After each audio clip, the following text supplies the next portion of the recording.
రెండు కుటుంబాల మధ్య పాత వైరం మళ్ళీ చిగురించింది. అందులో ఒకరు ఉమ్మడి ఆంధ్రప్రదేశ్లో ముఖ్యమంత్రిగా కూడా పనిచేశారు. ఇంకొకరు ప్రస్తుత ఏపీ మంత్రి. అలాగే చిత్తూరు జిల్లాను తన గుప్పిట్లో పెట్టుకుని రాజకీయం చేస్తున్న వ్యక్తి. వీరిద్దరి మధ్య గతంలో పచ్చగడ్డి వేయకున్నా విభేదాలు భగ్గుమనేవి. అయితే కొన్నేళ్ల నుండి సైలెంట్గా ఉన్న ఆ ఇరువురు నేతలు మరోసారి రాజకీయ ఎన్నికల సమరంలో అమీ తుమీ తేల్చుకునేందుకు సంసిద్ధమవుతున్నారట. ఇంతకు ఒకరంటే ఒకరికి పడని ఆ ఇరువురు నేతలు ఎవరు? మళ్ళీ వారి మధ్య తాజాగా మొదలైన వైరం ఏంటో తెలియాలంటే ఈ స్టోరీ చూడాలి.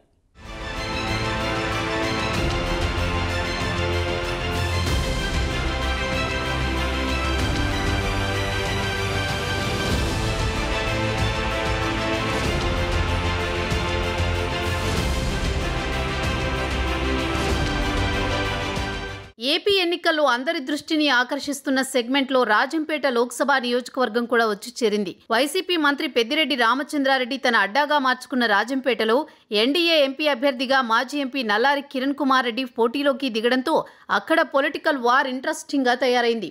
కాంగ్రెస్లో ఉన్నప్పటి నుంచి చిత్తూరు జిల్లాలో కిరణ్, పెద్దిరెడ్డిల మధ్య ఆధిపత్య పోరు ఉంది.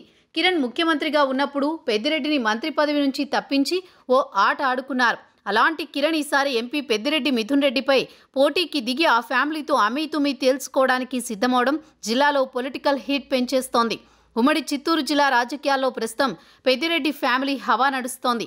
ఆ జిల్లానే కాదు, పెద్దిరెడ్డి ఇన్ఛార్జిగా ఉన్న అనంతపురం జిల్లా వైసీపీలోనూ ఆయనే చక్రం తిప్పుతున్నారు. 2 జిల్లాల్లో తాను అనుకున్న వారికే టికెట్లు ఇప్పించుకున్నారు. ఆయన కొడుకు 2 సార్లు రాజంపేట ఎంపీగా గెలిచిన మిథున్ రెడ్డి మూడోసారి పోటీకి సిద్ధమయ్యారు.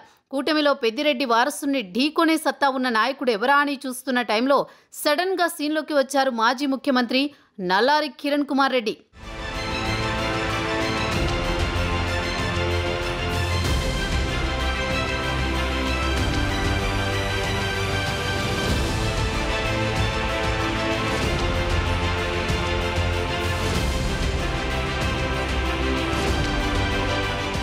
ఉమ్మడి రాష్ట్రానికి చివరి ముఖ్యమంత్రిగా పనిచేసిన కిరణ్ ఫ్యామిలీకి చిత్తూరు జిల్లాలో మంచి పట్టుండేది.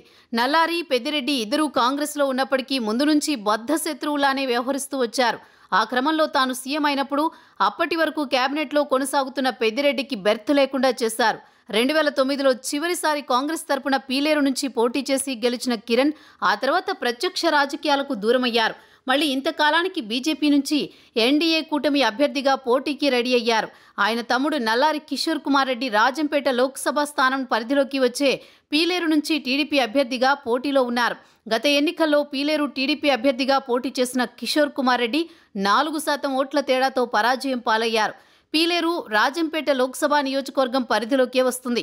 ప్రస్తుతం పీలేరు వైసీపీ ఎమ్మెల్యే పెద్దిరెడ్డి ముఖ్య అనుచరుడు చింతల రామచంద్రారెడ్డిని ఈసారి ఓడించి అసెంబ్లీలో అడుగు పెట్టాలన్న పట్టుదలతో ఉన్నారు కిషోర్ రెడ్డి. గత 2 ఎన్నికల్లో చింతల చేతిలో ఓటమి పాలైన ఆయన ప్రతీకారం తీర్చుకోవడానికి పావులు కదుపుతున్నారు.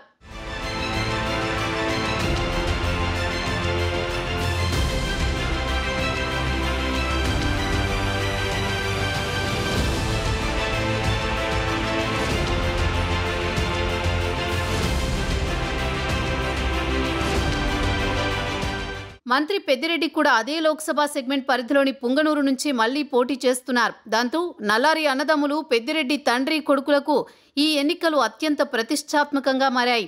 గతంలో కాంగ్రెస్లో ఉంటూ బద్ధ శత్రువులా మారిన నల్లారి, పెద్దిరెడ్డి ఇప్పుడు వేర్వేరు పార్టీల నుంచి పోటీ చేస్తూ సత్తా చాటుకోవడానికి చూస్తున్నారు. కిరణ్ అభ్యర్థిత్వం ఖరారయ్యే ముందు వరకు రాజంపేట నుంచి టీడీపీ అభ్యర్థే పోటీలో ఉంటారన్న ప్రచారం జరిగింది. కిరణ్ రాజంపేట బరిలోకి దిగితే పెద్దిరెడ్డి అనుకోను కంట్రోల్ చేయడం ఈజీ అవుతుందన్న ఉద్దేశంతోనే చంద్రబాబు రాజంపేట సీటును బీజేపీకి ఇచ్చారని అంటున్నారు. ముఖ్యంగా ఎన్నికల సమయంలో కేంద్ర బలగాలతో పెద్దిరెడ్డి అనుచరుల దూకుడుకు కళ్ళెం పడుతుందని, ఆ విధంగా పెద్దిరెడ్డిని రాజంపేటకు పరిమితం చేసి ఆయన మిగిలిన సెగ్మెంట్ల వైపు రాకుండా కట్టడి చేయడానికి కిరణ్ కుమార్ రెడ్డి ఉపయోగపడతారని చంద్రబాబు స్కెచ్ గీశారంటున్నారు.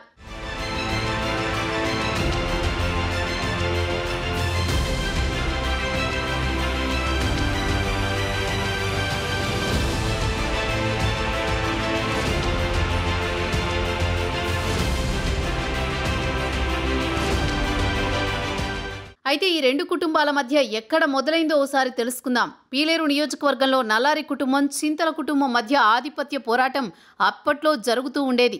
అందుకు సమాంతరంగానే జిల్లాలో చక్రం తిప్పే పెద్దిరెడ్డి రామచంద్రారెడ్డి కూడా ఏమాత్రం తక్కువ కాదు.